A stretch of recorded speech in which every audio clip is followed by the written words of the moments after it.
Young generation को, young बच्चों को मिसगाइड करके उन लोगों की भीड़ जो प्रधानमंत्री आवास के बाहर लेके गए और वहां पर जो विरोध किया गया, तो वो बच्चों की दिशा भूल की जा रही है। उन्होंने सोशल मीडिया पे देखा कि इस आंदोलन को एक बहुत अच्छी हाइप मिल गई सोशल मीडिया पे, तो उन्होंने सोचा चलो अपनी राजनीतिक रोटी सेक लूं, क्योंकि आपकी इच्छा है प्रधानमंत्री बनने का, इसीलिए आप जाकर प्रधानमंत्री आवास के बाहर आपने आंदोलन किया। तो ये मूर्खता आंदोलन किया सोनम वांगचुक ने। उन्होंने हंगर स्ट्राइक किया कि जहां हंगर स्ट्राइक पे बेचारे सोनम वांगचुक जी बैठे थे, वहां पे वो अभिजीत दिपके जो है स्टेज पे ही बैठ के छोले भटूरे खा रहे थे। आपको क्या लगता है कि ये आवाज जितनी देश भर में उठ रही है वो वहां तक पहुंची ही नहीं होगी? भाजपा अगर इतना सही गलत बताने के लिए आगे आ रही है, कल आप लोगों द्वारा आवाज उठाई गई, बहुत लोग वहां पर उपस्थित थे, बच्चों के विषय में क्यों भारतीय जनता पार्टी कुछ बोल नहीं रही है? आपका हालत ऐसा हो जाएगा कि आप मरने की स्थिति पे आ जाएंगे, तो सरकार की जिम्मेदारी है आपको बचाना, तो सरकार तो आपको बचाएगी ही।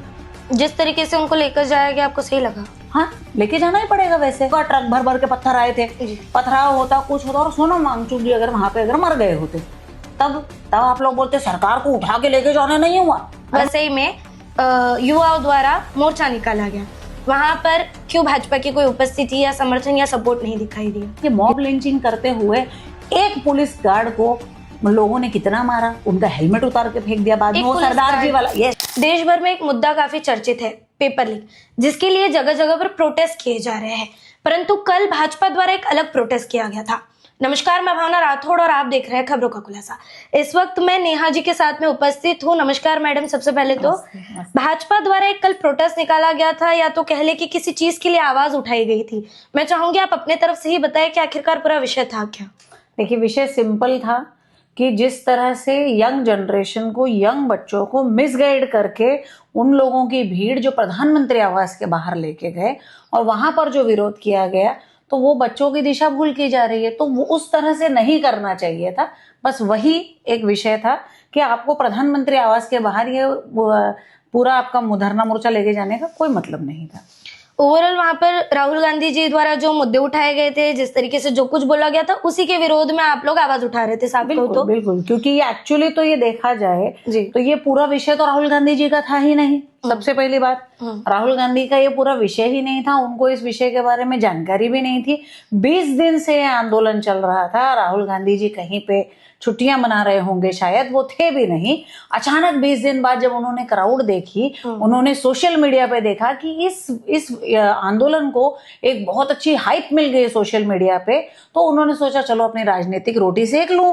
और राजनीतिक रोटी सेकने के बहाने वो आए, और क्योंकि उनको तो अगला प्रधानमंत्री बनने की इच्छा है, जो उनकी इच्छा पूरी नहीं हो रही है, तो सोचे कि चलो इस विषय को इतना ना रहने दिया, मुझे प्रधानमंत्री बनना है तो चलो मैं इस प्रधानमंत्री आवास के बाहर ही जाके जो है धरना मोर्चा करूं। ये करने का कोई विषय नहीं था।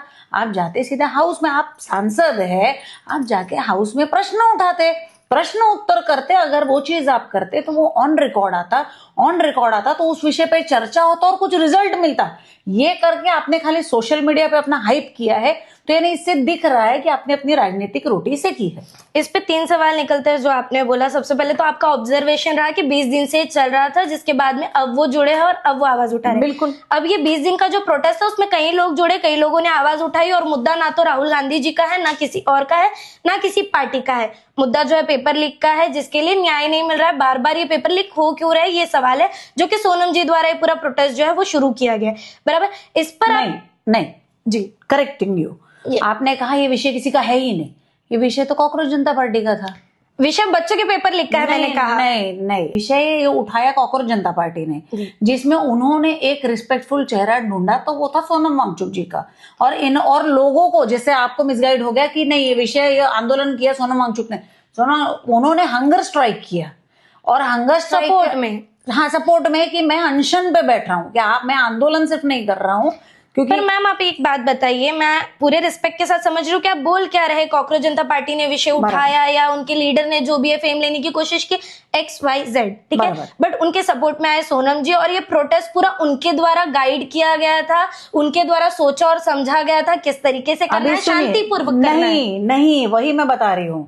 उन्होंने ऑन कैमरा, सोनम वांगचुक जी का ऑन कैमरा ये स्पीच है कि आप लोग, मैं हंगर स्ट्राइक कर रहा हूँ, मैं इस मुद्दे को लेके सीरियस हूँ, और आप लोग मेरे सामने बैठ के छोले भटूरे खा रहे हो, ये कई लोगों को बोला गया है। नहीं, कई लोगों को बोला नहीं गया है। ये सोनम वांगचुक जी का स्पीच है, उन्होंने कहा है और उन्होंने बोला कि अगर आप ऐसा करोगे तो आप अपने आंदोलन के प्रति सीरियस नहीं हो, ये चीज उन्होंने बोला। और रही बात, किनको बोला है ये, आप उन्होंने बता आम सकते हैं? जनता को बोला है ये मैं चीज, वही बोल ये रही चीज हूँ मैं। ये हाँ, तो उन्होंने आम जनता को बोला है, तो उन्होंने यही चीज कहा कि जो आप हमारे साथ आंदोलन कर रहे हो जी। उनके साथ जो आंदोलन करता थे उनको उन्होंने कहा।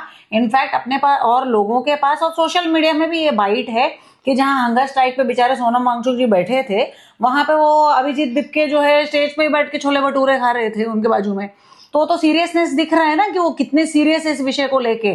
तो सीरियस है। उसके अलावा इस आंदोलन में सबने देखा कि एक नाम रहेगा अल्लाह का, जो उन्होंने गाना गाया, एक किसी प्रोफेसर ने, फिर किसी ने अपने जेंडर को लेके, अपनी जेंडर इक्वालिटी को लेके उन्होंने बात किया, ट्रांसजेंडर के फेवर में। हाँ, ये मैं आपकी बात मानती हूँ कि वहां पर बहुत लोग अपने तरीके से चल रहे हैं। हाँ, तो उनका कैसा हो गया, भेड़चाल हो गया है कि भाई मैं करके सब एक के पीछे एक मैं कर रहे हैं, और उनकी दिशा भूल हो गई कि किस दिशा जाना है। वो अपनी दिशा से हटके बाकी सब कर रहे हैं। आपको क्या तो लगता मैंने है ये कि ये कहा आवाज जितनी देश भर में उठ रही है वो वहां तक पहुंची ही नहीं होगी? प्रश्न आप, मेरा कहने का मतलब है, आप अगर जो जिम्मेदारी, आज आप पत्रकार है, उसी जिम्मेदारी से आप मुझे प्रश्न पूछ रही हैं, बराबर जी। मैंने कल के मैं आंदोलन में थी, इसीलिए मैं आपको उस चीज के ऊपर उत्तर दे रही हूँ। तो ये आप अपनी जिम्मेदारी निभा रहे हो, मैं मेरी जिम्मेदारी निभा रही हूँ। तो मेरा सिर्फ ये कहना है कि आप, क्योंकि आपकी इच्छा है प्रधानमंत्री बनने का, इसीलिए आप जाकर प्रधानमंत्री आवास के बाहर आपने आंदोलन किया, तो ये मूर्खता है। आपको जाना चाहिए था, आप सांसद है, आप माननीय सांसद है, तो आपको जाके संसद में प्रश्न उठाना चाहिए था, प्रश्न उत्तरी में इसको लाना चाहिए था। अगर आप प्रश्न उत्तरी में आप इसको लाते तो आपका 100% इसका रिजल्ट निकलता, इसका कुछ ना कुछ आपको आंसर मिलता ऐसा। अच्छा, चलिए ठीक है। जो मार्च निकाला गया था वहां पर दिल्ली में स्टूडेंट्स द्वारा जो संसद तक पहुंचा था, पर किसी की बात या किसी की आवाज सुनी नहीं गई, उस पर आप क्या कहेंगे? देखिए, विषय सबसे इंपॉर्टेंट था, नीट एग्जाम को लेके विषय था। अब मैं आपने जो पहला सवाल किया था, अब उस पर आती हूँ। सबसे पहला सवाल था नीट एग्जाम को लेके। हुआ ये है कि नीट का एग्जाम फूट गया, एग्जाम पेपर लीक हो गया। एग्जाम पेपर लीक होने के बाद क्या उसी के ऊपर रिजल्ट डिक्लेयर कर दिया गया? क्या नहीं, सरकार ने बोला स्टॉप, ये एग्जाम को हम रद्द करते हैं। पर ऐसा एक बार हुआ? नहीं, हाँ, एक बार ही हुआ है। तो सरकार ने यही कहा कि स्टॉप, हम इसको रद्द करते हैं, हम री एग्जाम करेंगे। अभी आपको पता है जितने बच्चे 10वीं 12वीं में फेल होते हैं वो री एग्जाम देते हैं। ये जो अपने यहाँ पे 10 दिन की जो बारिश हुई थी, उसमें एक पेपर जो है बारिश के जल भराव की वजह से रद्द हो गया, जिसका उन्होंने री एग्जाम का पेपर पोस्टपोन करके बाद में कर दिया गया था। तो इन शॉर्ट अगर पोस्टपोन शब्द दिया जाए कि क्योंकि पेपर लीक हो गया इसलिए इसको पोस्टपोन कर दिया गया है, दोबारा देंगे एग्जाम, और दोबारा एग्जाम देने के बाद तब जो पेपर लीक नहीं हुआ तो हकीकत में जो बच्चा पढ़ा है वो उसके बेसिस पे पास हुआ है। तो मेरा यही विषय कहना है। और सबसे बड़ी बात, सरकार ने सीबीआई द्वारा इस प्रश्न के, इस जो पेपर लीक हुआ है उसकी जांच की, 13 लोगों को अरेस्ट किया गया है और सीबीआई इसके ऊपर आगे और जांच कर रही है। तो सरकार तो यही करेगी। और रही बात जो राहुल गांधी, देखिए क्या होता है, आप तब चिल्ला सकते हो जब आपके दामन में दाग नहीं है। आपके कार्यकाल में 55 टाइम्स पेपर लीक हुआ था, तो उसके ऊपर आपका क्या कहना है? अगर किसी पत्रकार ने प्रश्न नहीं पूछा, अगर कोई पत्रकार उनको यह प्रश्न पूछता कि भाई राहुल जी आप यहाँ पे आज आए हो, 55 बार आपके टाइम पे आपके कांग्रेस के कार्यकाल में पेपर लीक हुआ है, तब तो आप लोगों ने इस्तीफा नहीं दिया, या तब तो आप लोगों ने इस्तीफा का मांग नहीं किया, या तब आप जंतर मंतर नहीं गए, या तब आप प्रधानमंत्री आवास पे आप ही लोग अंदर से बाहर आ गए होते कि भाई हम अपना पद छोड़ते हैं। तो ये कहने की बात। और उसके अलावा सबसे बड़ी बात है कि एक मर्यादा होती है। आज प्रधानमंत्री हो, राष्ट्रपति हो, ये इतने बड़ा पद है, उस पद पे बैठा हुआ आदमी एक सम्माननीय व्यक्ति होता है, पूरे देश को पूरे दुनिया में रिप्रेजेंट करता है। आप बोल रहे हैं तुम मर जाओ, आप उनके लिए जो अभद्र भाषा का इस्तेमाल किया जा रहा है, तो वो क्या होता है, that is below the belt. आप फिर वो तरीका नहीं होता आपका बात करने का, और वो गरिमा से आप नहीं बात कर रहे। तो मैंने वही कहा कि आप सांसद है, आपको अपनी गरिमा, आपको अपना लेवल समझना चाहिए कि आपको कहाँ बोलना है। बस मेरा यही कहना था, और यही कहना भारतीय जनता पार्टी का है कि आपको समझना चाहिए कि आपको किस तरह, क्या 20 दिन से कुछ भी उनके साथ हुआ, वहां बैठे हुए लोगों के साथ हुआ, या उनके साथ कोई छेड़छाड़ हुआ, आप आंदोलन कर रहे हो, आप हंगर स्ट्राइक कर रहे हो, सब सही है आपके जगह पे, आप लोग करिए। रही बात, जब आपका हालत ऐसा हो जाएगा कि आप मरने की स्थिति पे आ जाएंगे, तो सरकार की जिम्मेदारी है आपको बचाना, तो सरकार तो आपको बचाएगी ही। जिस तरीके से उनको लेकर जाया गया आपको सही लगा? हाँ, लेके जाना ही पड़ेगा। वैसे अगर आप बोलते हो कि मैं सुसाइड करने वाली हूँ, अगर ये चीज आप बोलती हो तो इमिडिएटली पहले पुलिस आपको अरेस्ट करेगी। और पुलिस आपको अरेस्ट क्यों करेगी कि आप सुसाइड नहीं कर सकते। भले आप सोचोगे नहीं मेरी जान है मैं जान दे दूंगी, नहीं आप दे सकते। उसी तरह से आप हंगर स्ट्राइक पे थे, 20 दिन से आप स्ट्राइक कर रहे, और ऐसा नहीं है कि ऐसे ही आके उठा के लेके चले गए। रोज सरकार आपके पीछे एक डॉक्टर को वहां पर अपॉइंट करके रखी है, जो सुबह शाम आपका टेस्ट कर रहा है, आपको टेस्ट कर रहा है कि आप ठीक हो कि नहीं, आपकी कंडीशन स्टेबल है कि नहीं। जब डॉक्टर ने बोला इनकी कंडीशन स्टेबल नहीं है, तब उनको उठा के लेके जाया जाएगा, क्योंकि वो तो प्यार से जाने वाले नहीं थे, तो इसीलिए उनको लेके उस तरह से लेके गया। और अगर मुझे बताइए, अगर आप बोल रही हैं कि वो तरीका सही था क्या, अगर मान लीजिए परमिशन लेते नहीं, आप मुझे लेके जाने दीजिए, फिर वहां पब्लिक जमा होती, मारामारी होती, पथराव होता, आप लोगों ने तो देखा ही होगा, ट्रक भर भर के पत्थर आए थे, पथराव होता, कुछ होता, और सोनम वांगचुक जी अगर वहां पे अगर मर गए होते, तब आप लोग बोलते सरकार को उठा के लेके जाना नहीं हुआ। अरे मतलब चित्त भी आपकी, पट भी आपकी, ऐसा नहीं होता है ना। अगर सरकार लेके गई तो उनको बचा ही रही है ना। हुआ उस पर आप क्या कहेंगी फिर पुलिस का तरीका? देखिए, मेरा सिंपल कहना है, आप क्या चाहती है, भारत में सब सुखी शांति रहना चाहिए कि पागल के जैसे नाचना चाहिए? आपकी शांति। हाँ, तो आप क्या चाहती है, भारत का हालत बांग्लादेश वाला हो? जो बांग्लादेश में पगलापन हुआ था, क्या वो भारत में भी होना चाहिए? तो देखिए, लॉ एंड ऑर्डर का मतलब ही होता है लॉ एंड ऑर्डर। आपको कानून को संभाल के ही रखना पड़ेगा। आप क्या चाहती है, प्यार से बोलते अरे बेटा, नहीं बेटा तुम 4 गाली और मारो, नहीं बेटा तुम 2 पत्थर, 1 ट्रक पत्थर लाओ, क्यों 1 ट्रक लाओ बेटा, बड़ा वाला डंपर लेके आओ तुम, और भर के पत्थर लाओ। ऐसा सरकार नहीं करती है। लॉ एंड ऑर्डर मेंटेन करना पुलिस का काम है, पुलिस ने वो चीज किया। इस तरीके आप लोगों ने ये भी, जिस तरह आप कह रही है लाठीचार्ज करना सही है क्या, उसी तरह से आपने देखा कि मॉब लिंचिंग करते हुए एक पुलिस गार्ड को लोगों ने कितना मारा, उनका हेलमेट उतार के फेंक दिया। बाद में वो सरदार जी वाला, यस ठीक है मैं समझ सरदार जी का वीडियो वायरल हुआ कि वो सरदार जी ने बचाया। लेकिन कोई ये सोच रहा है कि उस पुलिस वाले की व्यवस्था क्या होगी? अरे वो सरकारी पुलिस, सरकारी आदमी है, आप लोग मॉब लिंचिंग करके उसको मारे हो, फिर आप बोल दोगे मॉब लिंचिंग हो गया। चलिए 2 सवाल है यहाँ पे। आपने नीट पेपर की बात तो कह ली, बोला एक ही है, पर टीचर कॉमन एंट्रेंस टेस्ट है उसके भी पेपर लीक हुए गए थे, ठीक है। और यहाँ पर आप चिंता पुलिस की भी जता रही है, चिंता आप यहाँ पर जिस तरीके से राहुल गांधी जी ने बयान दिए या बात की, अच्छी से की, उस पर भी आप बता रही है कि क्या सही था क्या गलत था।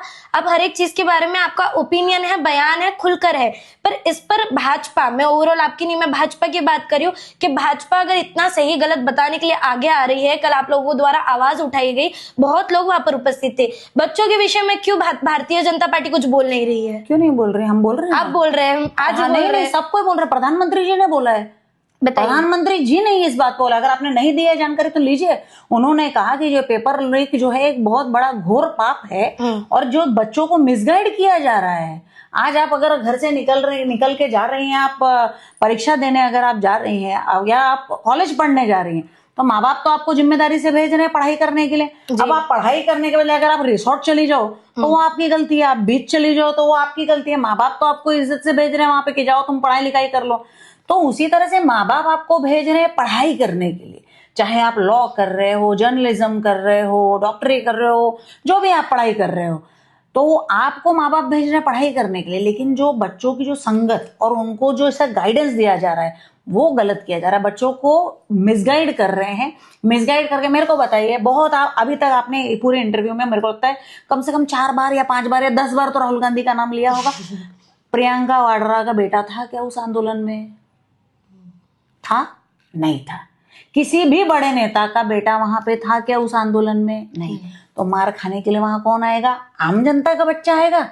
मतलब वो यही है कि हमको हर इंसान को सोल्जर्स पसंद है, पर हमारे घर से नहीं, बगल वाले के घर से। तो मार खाने के लिए आप आम आदमी के बच्चे को लाए। और रही बात, अगर आप अभिजीत दिपके जी की बात कर रहे हैं, तो चाहे अभिजीत दिपके जी हो, चाहे वो सौरभ दास ने, वो विजेता हो, आशुतोष जी हो, ये लोग ऑफिशियली आम आदमी पार्टी के मेंबर थे पहले। और अभिजीत दिपके जी जो है सोशल मीडिया, ट्विटर और व्हाट्सएप संभालते थे। और जो दूसरा लड़का आशुतोष जी जो है वो एंटायर सोशल मीडिया जो है वो आम आदमी पार्टी का संभालते थे। और इन लोगों ने जो 2019 और 20 का इलेक्शन था, इन्होंने ऑफिशियली वहां पे उनके यहाँ पे जॉब की है, उनके आम आदमी पार्टी के वो मेंबर थे। और उसके बाद ये जो कॉकरोच जनता पार्टी, उन्होंने ऑन रिकॉर्ड, ऑन कैमरा उन्होंने ये कहा है कि ये कॉकरोच जनता पार्टी बनने के पहले उन लोगों की 10 दिन पहले बातचीत हुई थी कि अब आगे क्या करना है, क्योंकि आम आदमी पार्टी का तो कुछ भविष्य नहीं दिख रहा, अपना पॉलिटिकल भविष्य कुछ होना चाहिए। तो अभिजीत दिपके जी को ऐसा लगा कि भाई इसी तरह का धरना मोर्चा करके अरविंद केजरीवाल जी जो है उन्होंने कांग्रेस के खिलाफ किया था दिल्ली में, इसी तरह का धरना मोर्चा, और धरना मोर्चा करके दिल्ली की पब्लिक उनको मुख्यमंत्री बना दी।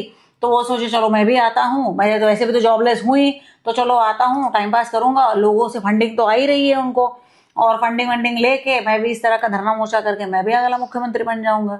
आपने तो ये यही पूरा उन्होंने political- अपना, हाँ नहीं यही उनका पॉलिटिकल टारगेट होगा ही। ये पूरा आपने बता दिया ओवरऑल जो बैकग्राउंड रहा कॉकरोच जनता पार्टी का या अभिजीत जी का या XYZ जो भी आपने अभी पॉलिटिकल वे में बोला, चलिए ठीक है। पर कल जो दिल्ली में प्रोटेस्ट था उसको समर्थन देने के लिए वसई में युवाओं द्वारा मोर्चा निकाला गया, वहां पर क्यों भाजपा की कोई उपस्थिति या समर्थन या सपोर्ट नहीं दिखाई दिया? किसको सपोर्ट करने के लिए? कॉकरोच जनता पार्टी, युवाओं को।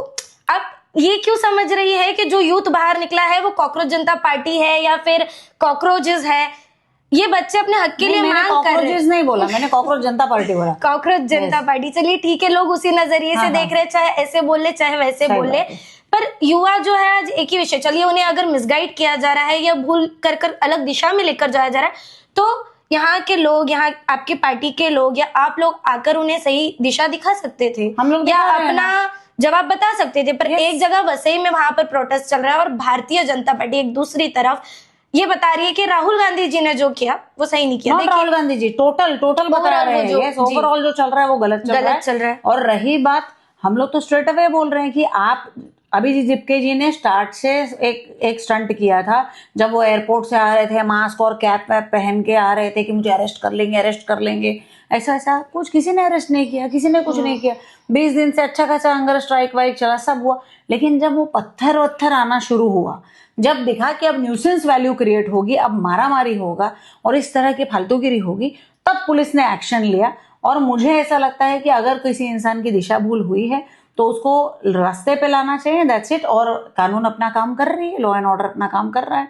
और मुझे सिर्फ इतना सिंपल कहना है, देखिए जब एक आदमी सही होता है, एक व्यक्ति अगर सही दिशा में चल रहा है और उसका आप कुछ नहीं कर पा रहे हो, तो आप उसका सिर्फ एक ही कर रहे हो कि आप उसका विरोध कर रहे हो।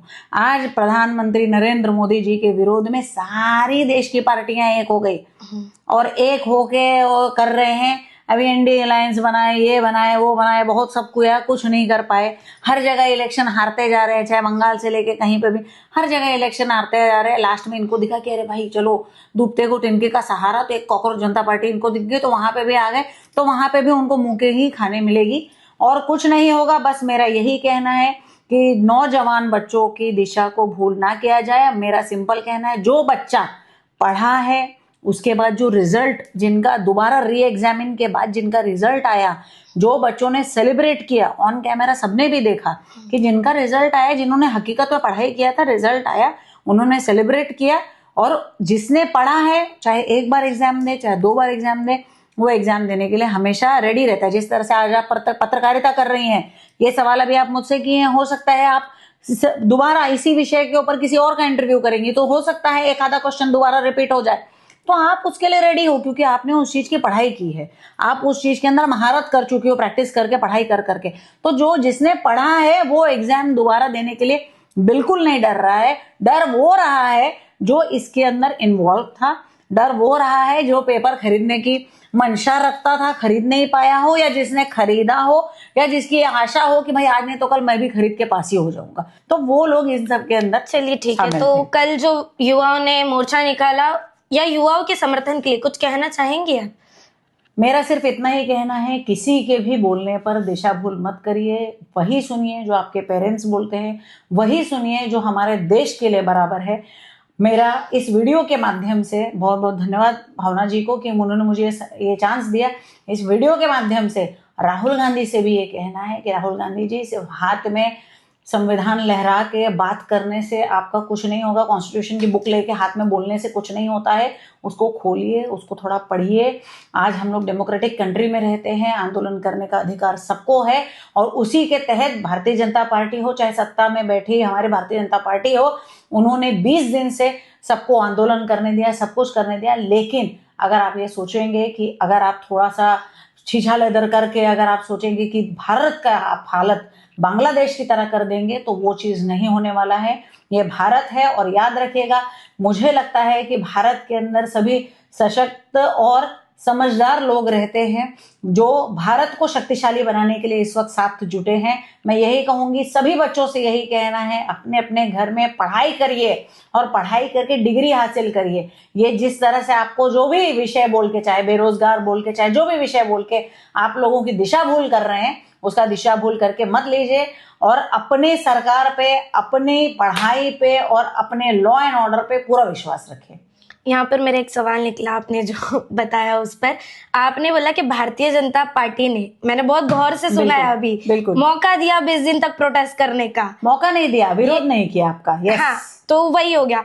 तो मतलब क्योंकि संविधान हमने पढ़ा है और हमको पता है कि संविधान में आपको अधिकार है आंदोलन करने का, तो हमने आपको बिल्कुल नहीं रोका आंदोलन करने से।